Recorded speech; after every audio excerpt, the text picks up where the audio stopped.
And being in the society, we are product of the what? The society. According to a great scholar, Aristotle, he made us to understand that we are all political in nature. Yeah. Now, if by the virtue of our humanity we fail to acknowledge that concept of being political in nature, then things will not go well with us. That is why this evening we want to teach ourselves, talk more about youth development, a panacea to national development. Youth development, a panacea to national development.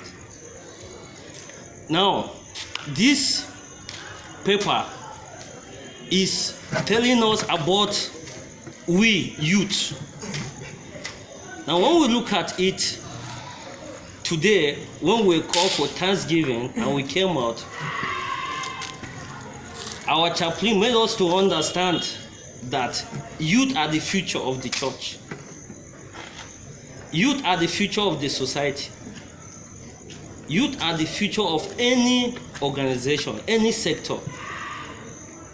So, brothers and sisters, there is a popular saying that we are the leaders of what? Tomorrow. Now, I want us to keep on asking ourselves, when is that tomorrow? Tomorrow will never come. Your tomorrow will be today. Your tomorrow may be yesterday. There's things that we are supposed to do, but we refuse to do. Then we have failed in that being leaders of tomorrow. So, Nigerian youth, which we are Nigerian youth, we must reject that preach of being the leaders of tomorrow. When they tell you that you are leaders of tomorrow, reject it.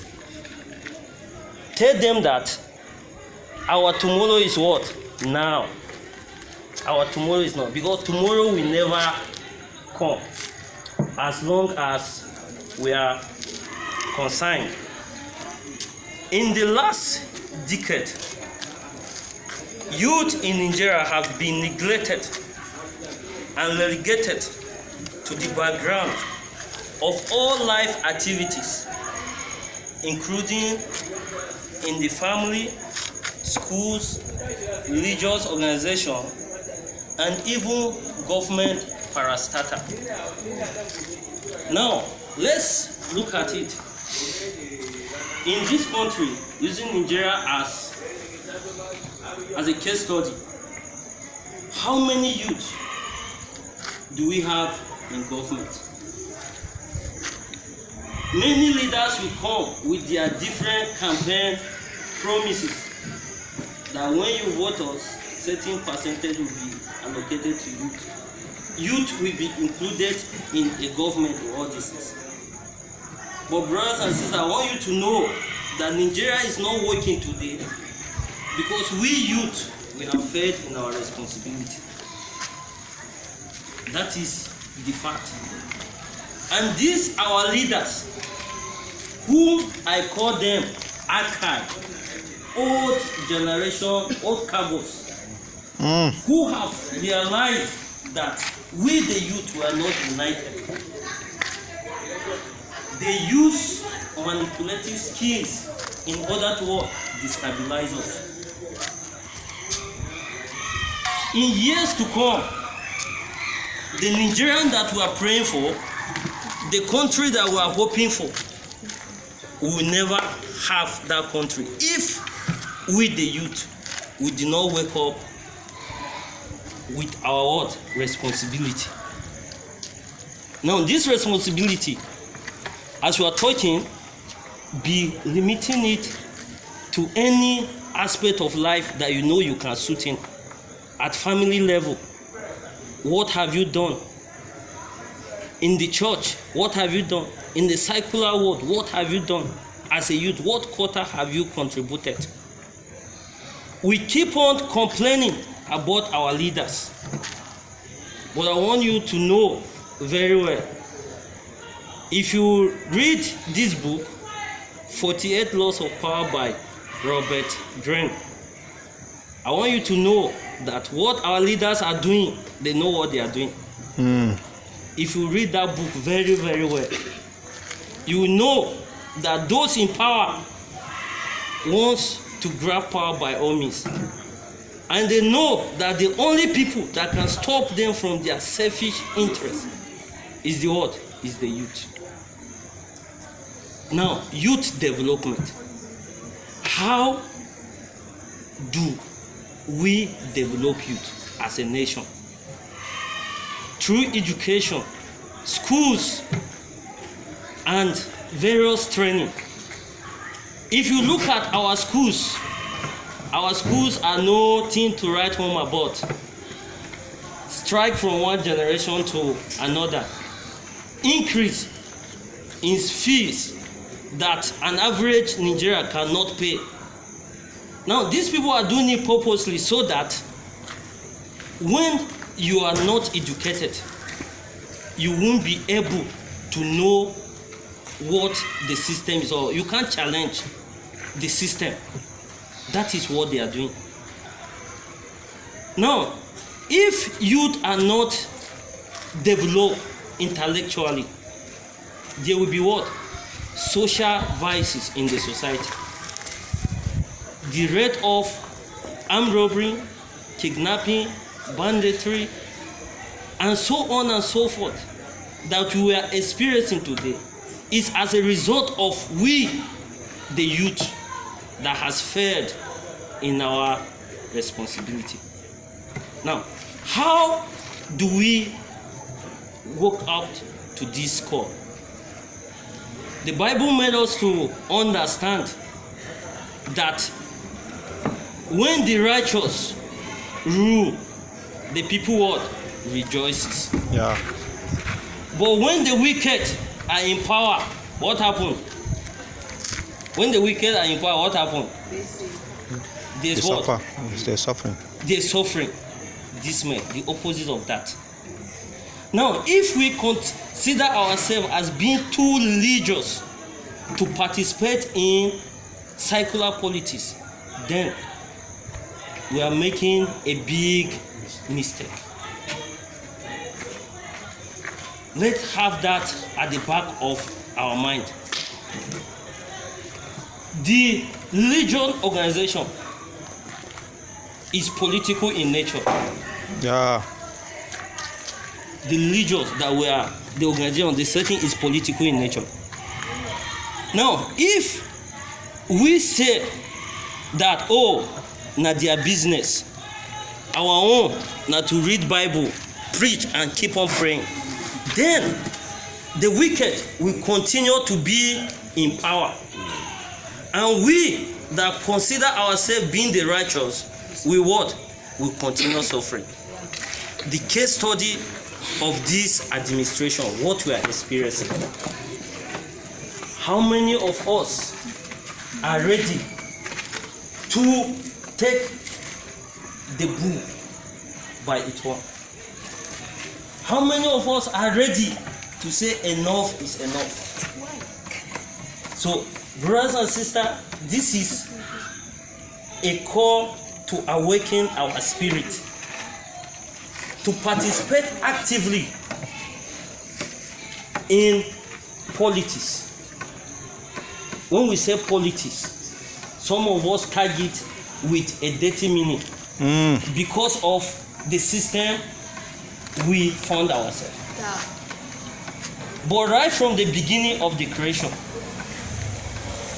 as long as we're in the society, we are not angels, we are not spirit, we are not equal to God, then we are political what? Being.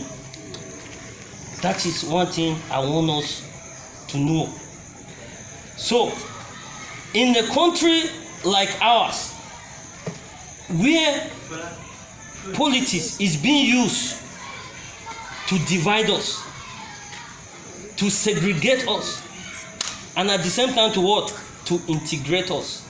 I will explain. Now, to divide us in the sense that we belong to different political class, the rich, the poor, and all these things.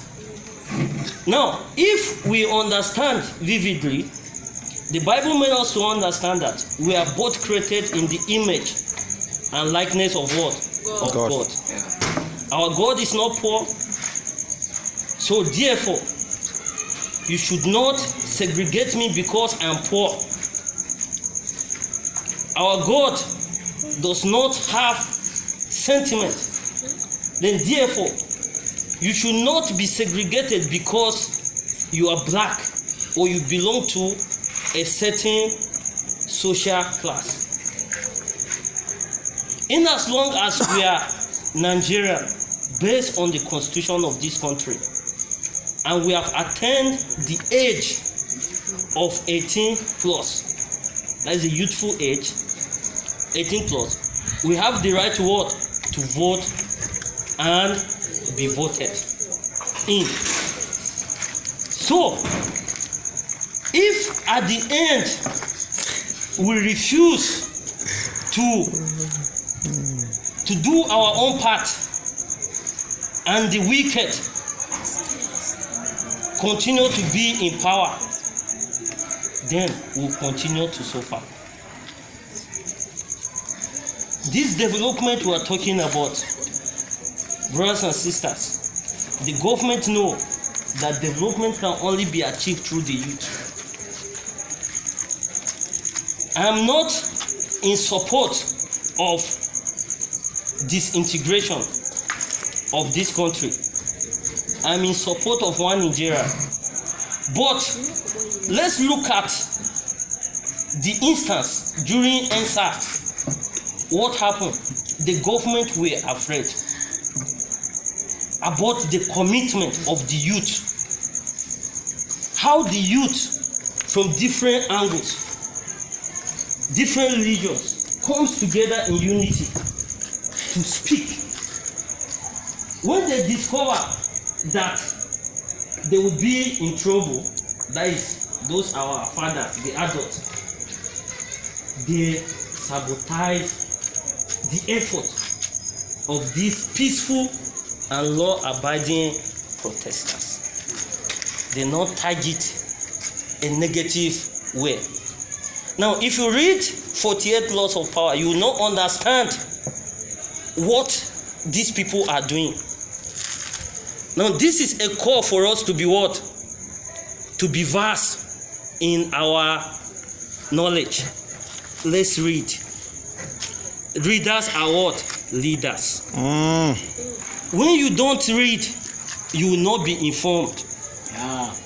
That is the advantage of what these old, I call them old cargos, are using against us. Yeah. We don't read. I don't say.